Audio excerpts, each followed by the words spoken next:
we're the flagship program in this state, right? And a bullshit, a bullshit, a bullshit, a bullshit. Good evening, ladies and gentlemen, and welcome back to a post-Michigan throttling edition of Deep in the Heart of Longhorn Sports. My name is Michael Ween. Sunday, September 8th, the first Sunday of the NFL season. We are here live, myself from Houston, Texas, 9:20 p.m. local time on a beautiful night here in Houston to recap what was week 2 in college football. If you like what we do here, make sure that you like and subscribe. Liking helps the algorithm, and we greatly appreciate if you would subscribe and recommend it to a couple of your friends. And joining me tonight, as he always does, is my fantastic co-host and fellow Longhorn fan, Mr. Emmy Nixon. What's up? Well, we have gathered here tonight to remember the fallen, to remember what murder has taken place in Ann Arbor.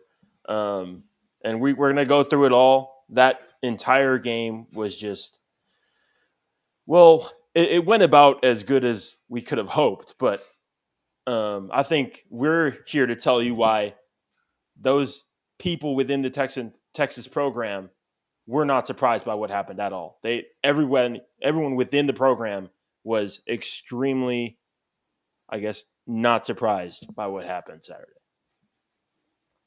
Some people were, some people weren't. We'll get into that. We'll get into the upsets that were. One of them, one of the biggest upsets I've ever seen. Boy, oh boy, Notre Dame. We might have to have a funeral tonight for you guys after your big win last week in College Station. We'll get into the throttling and dismantling that Tennessee did to the Wolfpack from Raleigh and NC State.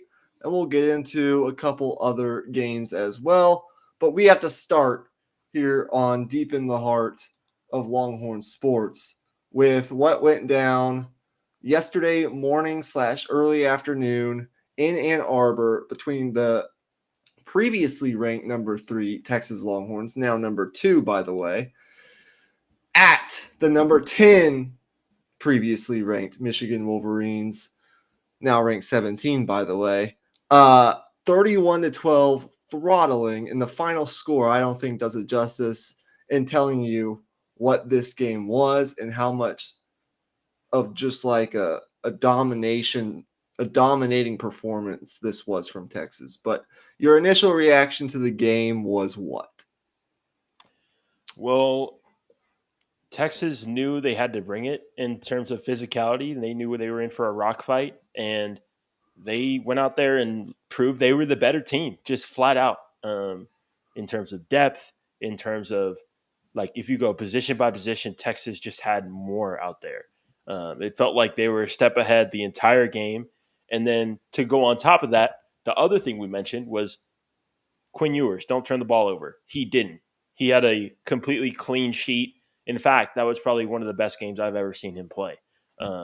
Making plays outside of the pocket, doing also with something I mentioned in the preview, running on a 3rd and short, picking up first downs with his legs. I thought he played a really smart veteran type of game. And if he's playing like that, then look out. If there's ever been, I won't say ever, but in my time watching Texas football, I don't recall a single game, aside from maybe the performance in Tuscaloosa last year, but even that game was a game going into the 4th quarter. This game was over by the middle of the 2nd quarter. It just was. If there's, aside from maybe Tuscaloosa last year, I think this was the best true road game performance that I've ever seen from Texas, and I'm not sure it's particularly close. These two eyes have not seen it. If there's been a better road performance lately by the Texas Longhorns, going in to the big house, in front of, I think it was 110,000+ people, and just silencing them for 3 quarters of the game. Yep. How impressive is that it was a statement performance by the entire team, top to bottom.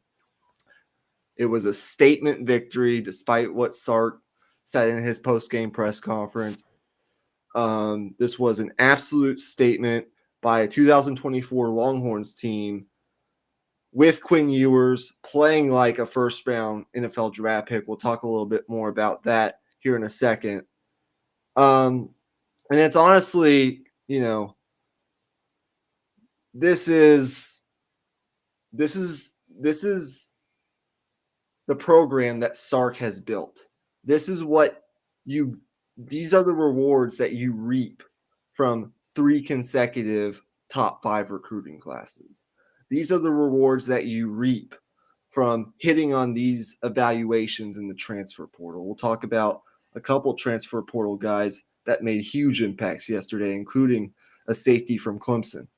This is what you reap from building that culture that's now put in place and solidified in Austin within that building, top to bottom, from the evaluators to the medical staff to the players to the leaders on this team to every single room, positional room, quarterback room, coordinator room, everything. Everything is going in the same direction. Sark has this program rolling, and they're not going anywhere anytime soon. The depth on this team is right on par with Georgia. It's right on par with Ohio State. It's better than Oregon. It's right up there with Alabama. Look, man, this is what we've been waiting for as Texas football fans. So that's the overall big picture. There's a weight, though, that this Texas football team, this 2024 version, is going to carry. But I think this team has no problem carrying it. There will be games, and this is my last thing, and then I want to ask you about your takeaways from the offense and the defense. There will be a game or two in SEC play. I don't expect it to be over the next 2 to 3 weeks, but there will be a game or two aside from the Georgia game, which I think at this point, as long as Texas doesn't slip up against Oklahoma, will be number 1 against number 2. As long as Georgia doesn't slip up in their same path. They have a little bit of a tougher path to get there undefeated. There will be a game or two where maybe Texas doesn't execute at the highest level. Maybe they don't, maybe they turn the ball over a couple times, and maybe they are in a dogfight going into the fourth quarter. There might be 2 or 3 of those kinds of games in the SEC. That's just how the conference plays every single year. But I do not believe, looking at this Texas team, looking at how big they are on the offensive and defensive lines, looking at how, just speedy and physical that they are, I do not believe Texas will lose a game this season or games this season because teams or a team just out physicals them. I think we're at a point now where Texas knows that they have to bring that physicality, and I think that culture is in place. And I think if Texas does lose a game this season, it'll be more so because they didn't execute at the highest level, more so than what it used to be, which was teams would just choke out Texas physically in the fourth quarter. Yeah. So you wanted to ask about my takeaways for offense and defense. I'll start with the offense. For me, it was just my biggest takeaway is probably just the leadership of Quinn Ewers. We saw early in the game Cam Williams in that first ever start in a road environment have those false start penalties, have those holding penalties, and he essentially took 7 points off the board with that touchdown called back and then the missed field goal to follow to start the game. But I think with Quinn and also just the leadership of this team and of the elk of this coaching staff, they were able to settle in and kind of stick to the game plan. And also, like having a great defense helps with that, of course. They didn't have to go out there chasing points or anything like that. But I really liked how they were able to settle in, especially in the second and third quarters. I thought it was just that was as high a level I've seen a Texas offense play. And you can nitpick here and there a few things, but like there's really not much to say negatively.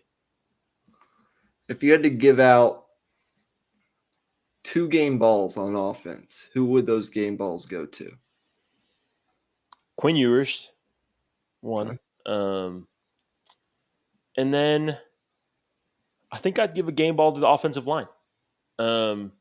Obviously, like it's hard to choose a guy in particular, but um, obviously Kelvin Banks had a fantastic game. Obviously, like those guys in the interior, they did what they had to do to hold those 2 first-round guys at D tackle for Michigan down. But I think the game ball goes to that group because they are able to run the football kind of down their throat, and they protected Quinn Ewers for the most part. If it was, outside of the first quarter with Cam Williams there, it was clean, man. Quinn Ewers absolutely deserves a game ball. I think it's fair to say at this point he's a big game quarterback. If we look at his numbers by quarter, okay, and they kind of took the gas off in the fourth quarter. He didn't do much at all in the fourth quarter, but in the first 3 quarters, first quarter, he was pretty much flawless. 9 of 12 for 103 yards and a touchdown, a 174.6 quarterback rating. Okay. Second quarter, 9 of 14 for 100 yards and a touchdown, a 147.9 quarterback rating. In the third quarter, 6 of 8 for 43 yards and a touchdown, a 161.4 quarterback rating. It was just a masterful performance by Quinn. He wasn't forcing anything when he didn't have to. He was moving around the pocket. Of course, the offensive line did a fantastic job of protecting him. 0 sacks allowed, only 5 pressures. And when they did get pressure, Quinn was able to either escape out of the pocket, run, as you mentioned, and use his legs a little bit, or he was able to step up in the pocket and deliver on-time, accurate throws for the most part. Look, there are going to be a couple throws every game just with the way Quinn plays that, he might overthrow a guy or he might miss a throw here and there. And those are things that I think can become more consistent, but that's also, I think, might be just who Quinn is at this point, and things that they'll have to clean up at the next level. But where this game was won, in my opinion, for Texas was up front on the offensive line. Offensive line played a fantastic game. They started to lean on Michigan as the game went on. We saw Trey Wisner break off some runs. We saw Jarrett Gibson run hard. He scored a touchdown. He's one of those impact freshmen that are making impacts right away, along with Ryan Wingo and Colin Simmons, who I'll talk about in a minute. Yep. But also, I think, if you're not giving a game ball to either Quinn Ewers or the offensive line, I don't know, I don't know if we see this performance from Texas yesterday without Gunnar Helm. Gunnar Helm, he might be making himself some serious money with the start that he's off to this season. Of course, he scores that touchdown. I think he had almost 100 yards receiving. He was just kind of that outlet for Quinn. And I think he'll continue to do that. Of course, Quinn continues to spread the ball around a whole lot and efficiently. 6 targets to Gunnar Helm, 6 targets to Jadon Blue, who was, a big factor in the passing game, which I think he will be all season.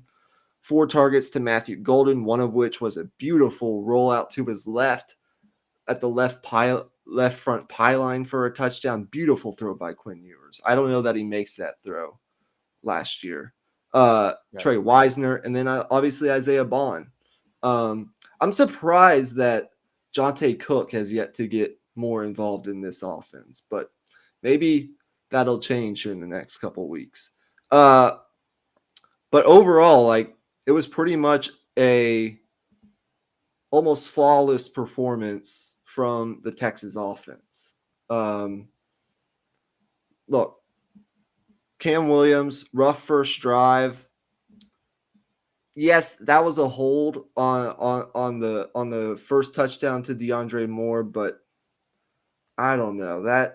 It was close. Like, it wasn't egregious. It wasn't egregious. And he's in his third career start, his first road game start, in the big house.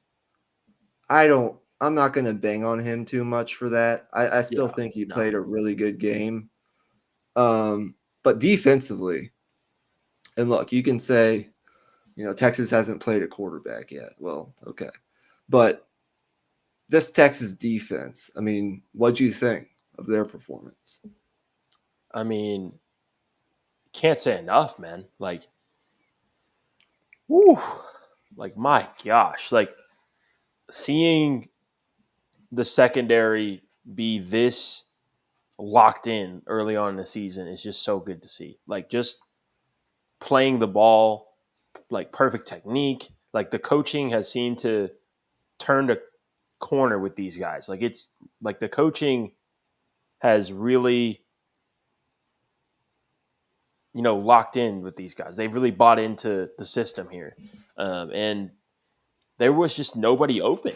And obviously, we're going to play better offenses than what Michigan showed. But I think regardless, one, we dominated the line of scrimmage just flat out. And then two, I'm really just excited from what I'm seeing from these linebackers, man. David Benda, Anthony Hill, even Leona Lafau. I screwed that up.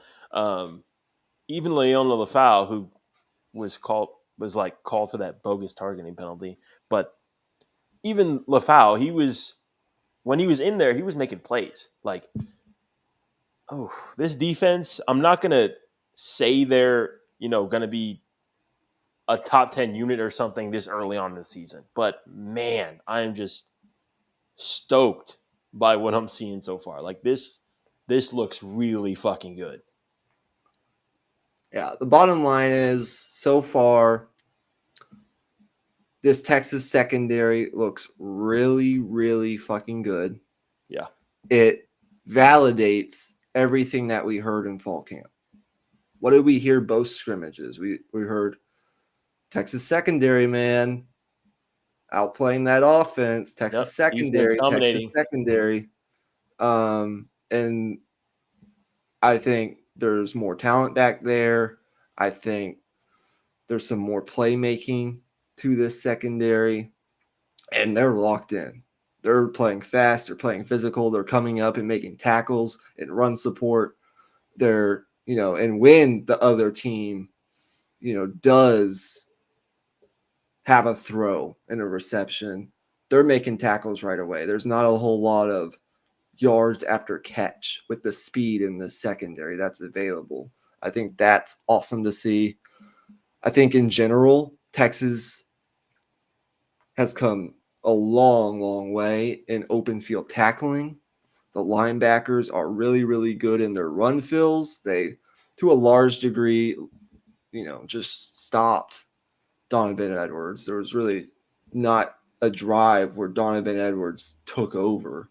Yeah, there was nothing sustained. Nothing sustained at all. And if I had to give out a couple game balls, I gave the game ball to Jahdae Barron last week for making a play. Andrew Makuba, man, he took his game to another level from where he was at Clemson yesterday.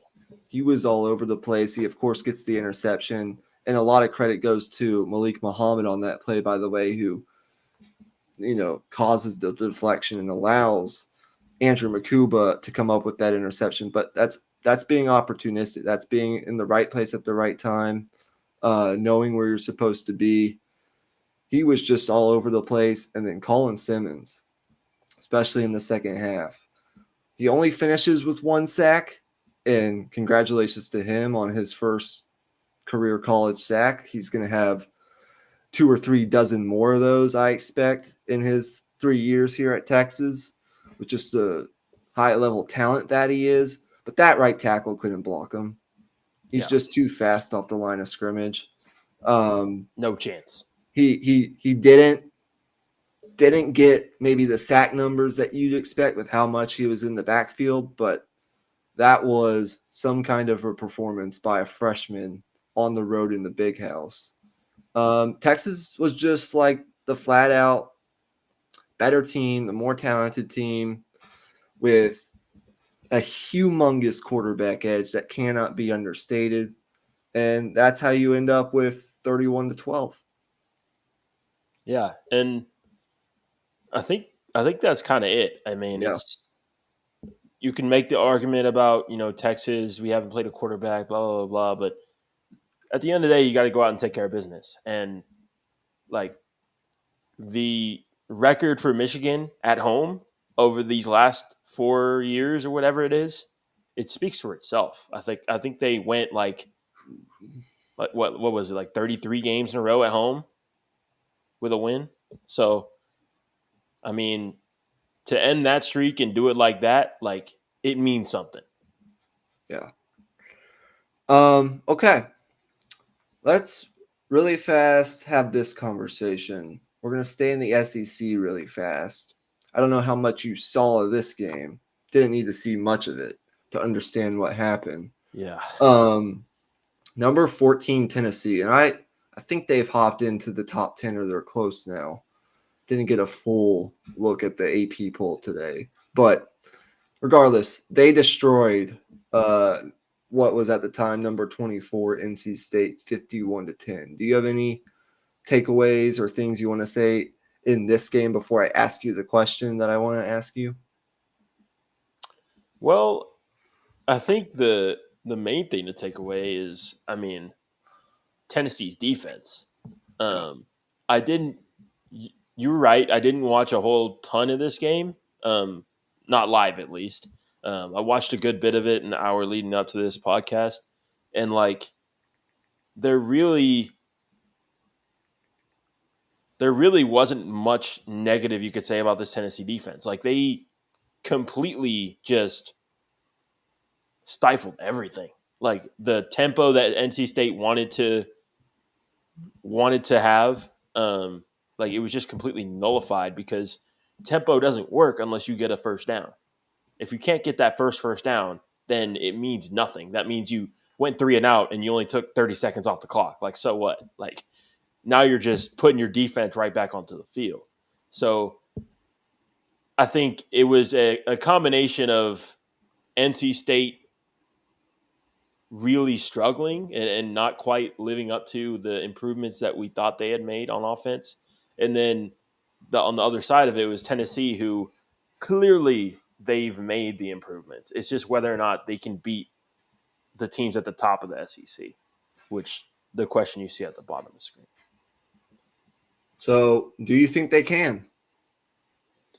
Do you think they are a SEC championship contender?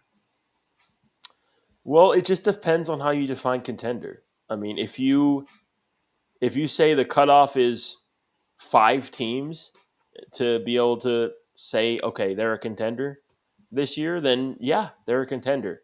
But I wouldn't put them above that top 4 right now. I wouldn't put them above Ole Miss, Texas, Alabama, or Georgia right now.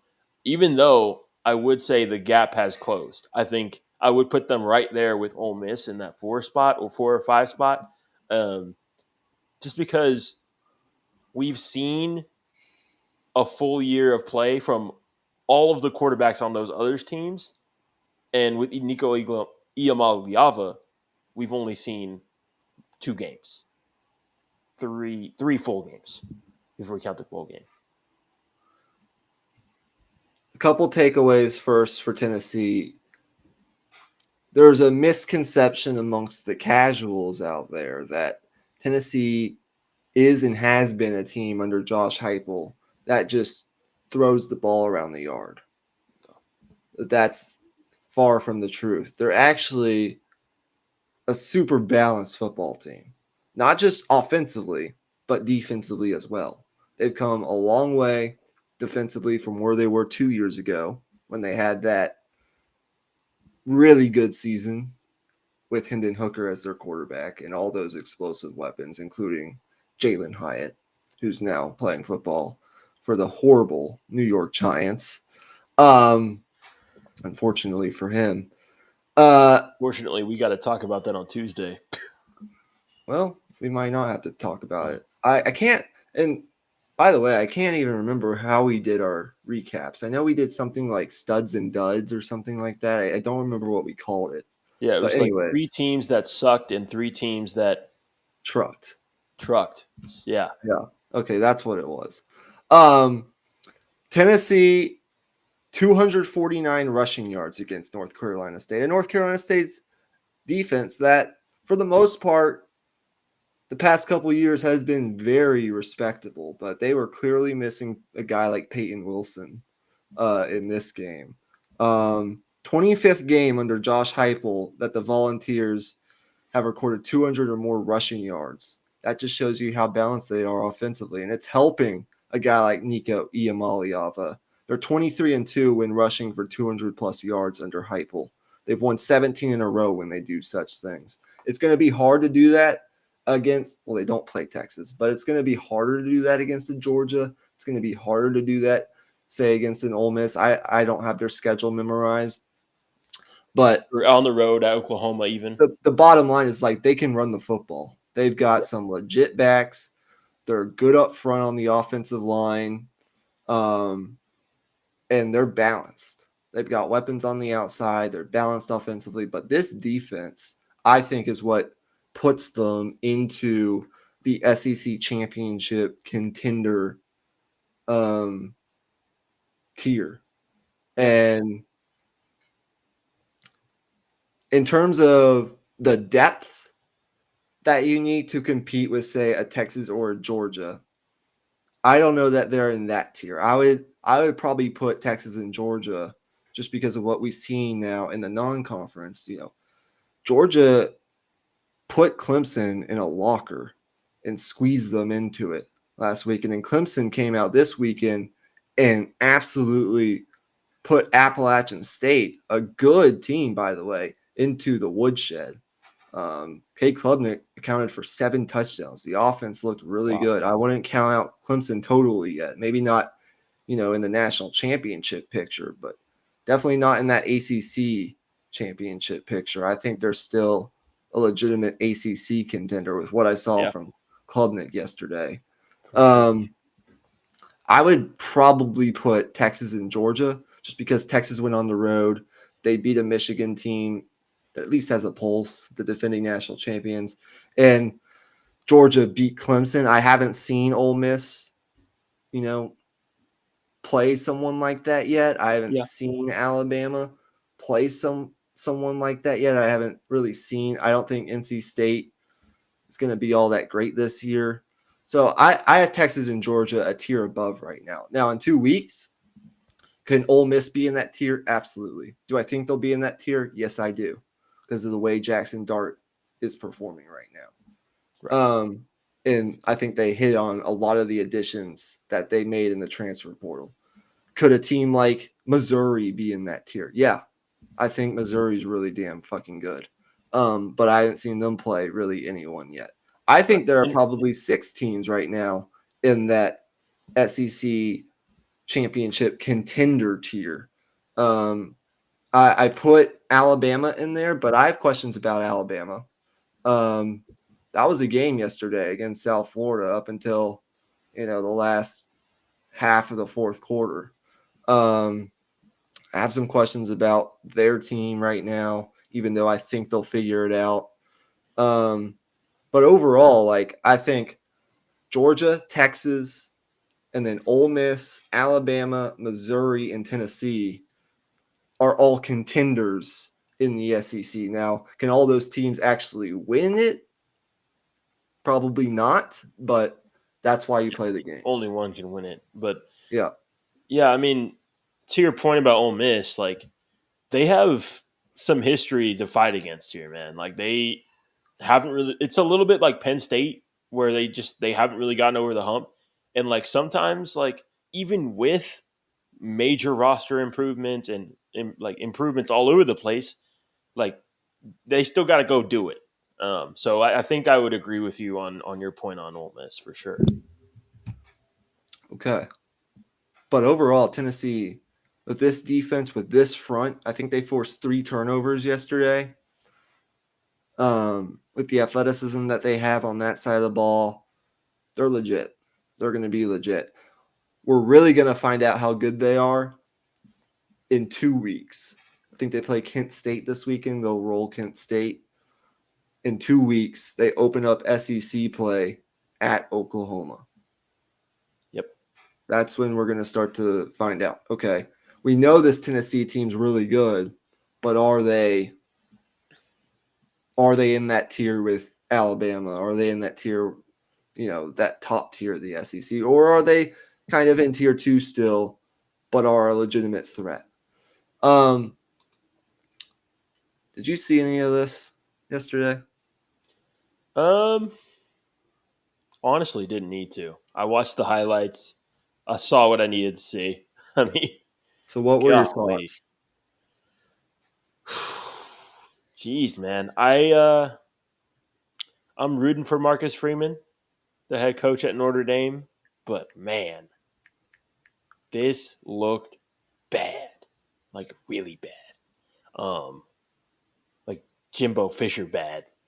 um I don't know what to say right now, man. Like um I mean, we knew Riley Leonard like isn't the most like I guess polished passer in the world, but to put up 14 points against Northern Illinois at home, coming off a big win, it just kind of seemed like they just coasted into this game thinking they were going to win by 3 touchdowns, and that's just not how college football works. That's not how football works in general. Like it doesn't matter who's on the field, you got to bring it. Because it's such a contact sport that if you're not in it mentally, you're just gonna get bullied, and that's kind of how it looked. The defense, Yeah. did what they could. They weren't horrible, but they also weren't good either, and they don't have a huge margin of error. I mean, we've seen it said before. It's not breaking news or anything, but this isn't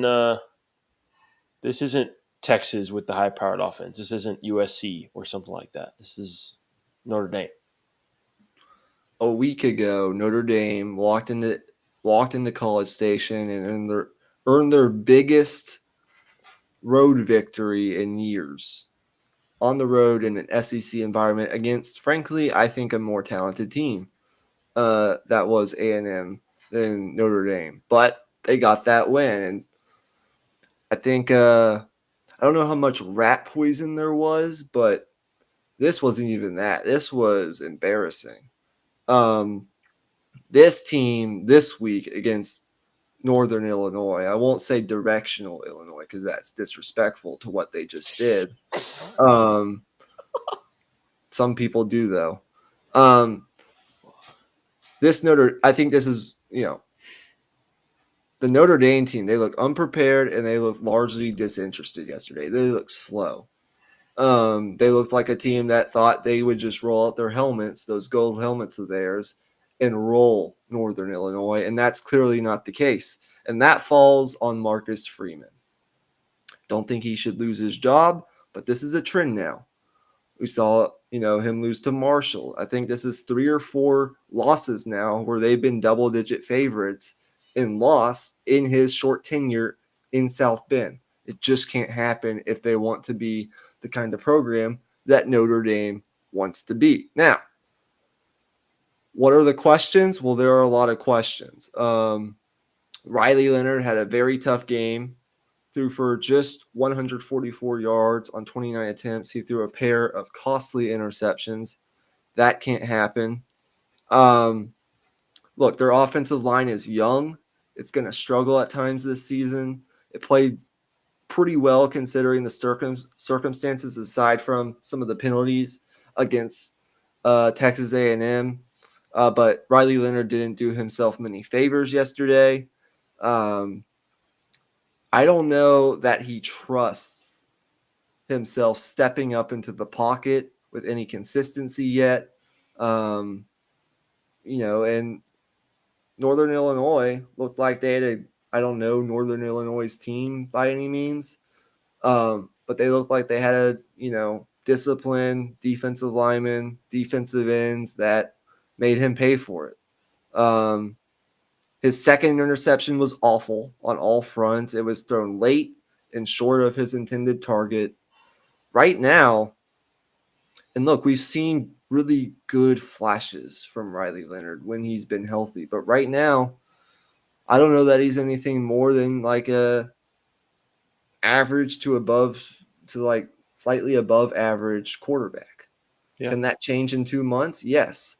But I don't know how it does when, you still have the questions like, where are these receivers? Where are the explosives coming from in this offense? And that's what you mentioned. Like the margin of error for Notre Dame, even against a team like Northern Illinois, is significantly smaller, if not very razor thin, than a team like Ohio State, a Texas, and Alabama, like the top tier of college football that Notre Dame wants to be in, because those teams can play down into their competition for 2 or 3 quarters and then drop 28 on you just like that, like Alabama did yesterday in the fourth quarter. Like they have that kind of, I guess it would be killer instinct, if you will. Yeah, just like they have the switch that they ability can to flip just at any moment. knock you out, flip the switch and knock you out.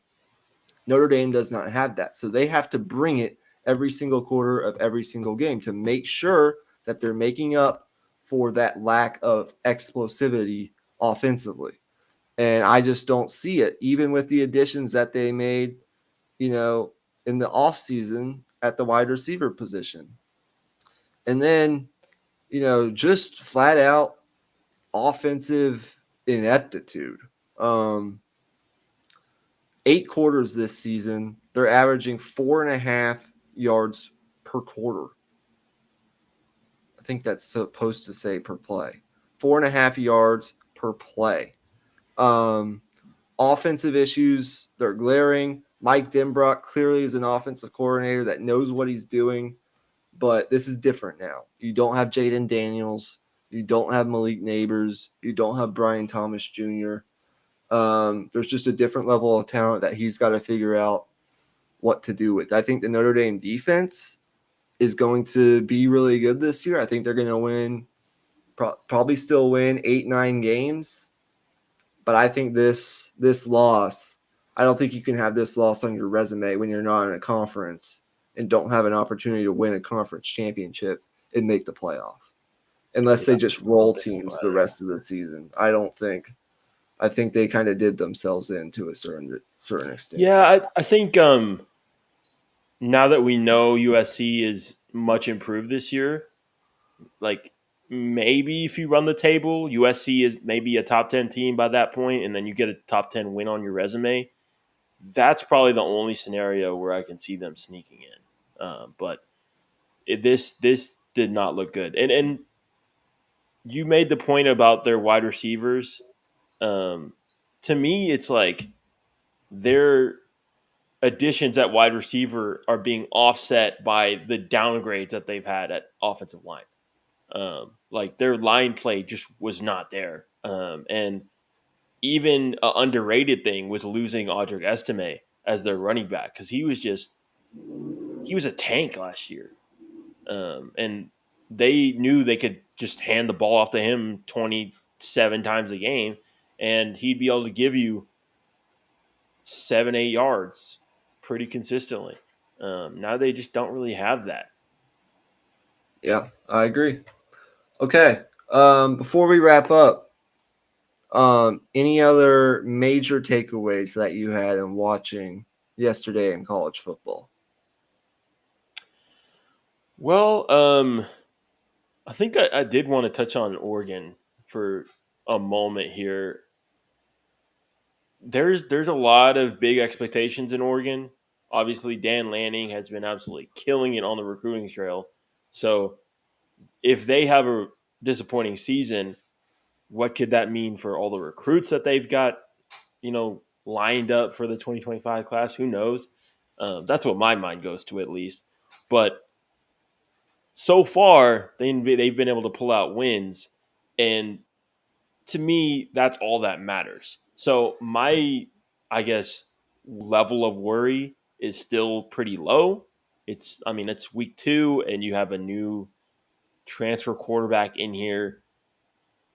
You also lost like a third round wide receiver to the draft, Troy Franklin. So, I mean, it's not great right now, but you're slugging it out, and you're able to get these wins that some teams that laid down their competition weren't able to get.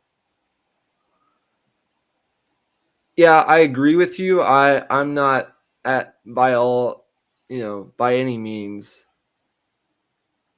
very worried or panicking about Oregon. But it's not the kind of football I would have expected to see through 2 weeks against Idaho and now Boise State. Here's the thing. If you're Oregon and you've recruited the way that you have the past couple of years, here's where I kind of worry a little bit. And this is where I think they need to clean some things up. And when we've talked about, the way that Dan Lanning has been able to kind of mold them into what a lot of SEC teams are on the lines of scrimmage, right? The offensive and defensive line. They clearly have the players up and down this roster to compete for a national championship. And I still think that they will. But you can't give up 220 rushing yards at home to Boise State. I know they have a good running back. I know he's very talented. But this is a Boise State team, if I'm not mistaken, that just last week got 45 hung on them by Georgia Southern. They won the game, but I just don't think if you're the kind of team that we think you are and you're going to go toe-to-toe with Ohio State, you can't be giving up that kind of yardage on the ground to Boise State. Penalties. The offensive line is kind of concerning. I think they're still trying to figure some things out on the offensive line. I don't know for a fact, but I think they maybe had a camp injury or two that's affecting that rotation right now. 5 sacks yesterday isn't something that you necessarily want to see. You'd like to have a little bit better protection for Dylan Gabriel. There are just a couple things that, worry me a little bit about Oregon. Things that they're going to need to make sure that they have cleaned up for, 4 weeks from now when they play Ohio State, or even next week when they go on the road and play Oregon State in a rivalry game. But overall, like, the talent on this team, you saw Evan Stort, the transfer they brought in from Texas A&M, 5-star receiver, make plays yesterday. You still have Tez Johnson. You still have Jordan James at running back. Like, Oregon has the players, and I think Dan Lanning will sort things out, but it just wasn't the kind of thing that I was expecting to see from Oregon this early on in the season. But they'll get it figured out. I'm not at all worried about it. Anything else? No, I think that's it, man. Honestly, I mostly just watched. Oh, right. Did we talk about Colorado and Nebraska yet? No, we haven't. I wasn't really planning on it, but we can if you want. Just for a second. I mean, gosh, like I know I shouldn't be like feeding into the drama. That's kind of what Colorado wants at this point. They're just kind of a team that's looking for clout, kind of. But the comment Shador Sanders had after the game, like, Yeah. come on, man. Like, you're calling out your O line, really? Like, but man, okay. I don't know how to feel about Dion right now as a head coach. Like, I really don't. I don't hate Dion like some people do, but um, I also think he's not doing everything an elite head coach should do in terms of a college standpoint. Like, um, I think there's just a certain level of undisciplined play to Colorado a little bit. Not to mention they're struggling for talent at certain spots in their team. Um, I also just think if he got out onto the recruiting trail, the way that some of these other head coaches do, who is saying no to Dion? Like, I feel like they'd be able to get a lot more 5 stars in here, but he just seems to just be relying on the transfer portal a lot more. Yeah, there's a lack of talent on the lines of scrimmage. Yeah. And you can't it doesn't matter what Dion does if that doesn't get fixed. They're gonna get Shador Sanders killed at some point if he already hasn't been. Credit Nebraska for what they did, especially in that first half. They look much improved. I'm not going to say they are, some kind of Big Ten contender yet. I think it's a little early for that. But you look at their schedule; it's very favorable, and if they keep playing the way that they are, they could find themselves. I think it's like 6-1, maybe even 7-0 going into the Ohio State game. Dylan Raiola is playing well. They're running the football well. They're protecting Dylan Raiola. They're playing sound fundamental football, especially defensively. But that's, I don't think, too much of a surprise to anyone that's watched Nebraska, even over the last couple of years, where the defense has been the thing that they could actually bank on, right? It's been the offense that has failed them. And the failure is obviously to execute in close games. If they've turned that corner and they learn how to win some closer games against more competitive opponents, then they could win.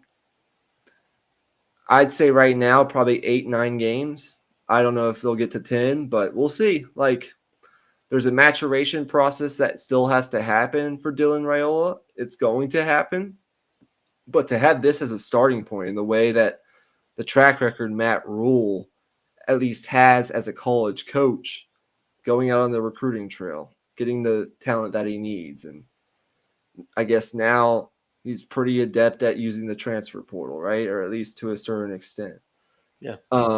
Getting in a guy like Dylan Raiola and, getting in guys like Isaiah Nair, right? On the flip side, Colorado, they have a top quarterback, Shador Sanders. They have good weapons. I like the weapons. I mean, Travis Hunter's fantastic. It's nothing like he's going to be an All-American most likely. Jimmy Horn Jr., I really like him. They've got the talent. They just don't have the talent or the depth on the lines of scrimmage to make much hay in some of these games.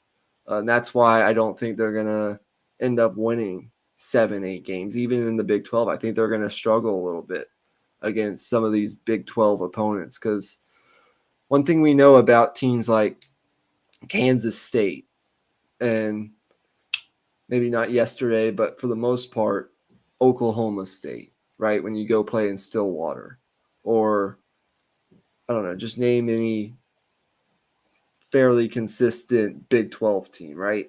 Utah. They're not going to give you the game. Yeah. and they're physical football teams. They're not going to hand you the game. And those aren't easy environments to go into. We Texas fans have learned that the hard way. So Iowa State, even like, if you come out and play like that on the lines of scrimmage against Iowa State in Ames, Iowa, you're in You're going to trouble. get cooked. Yeah. Yeah.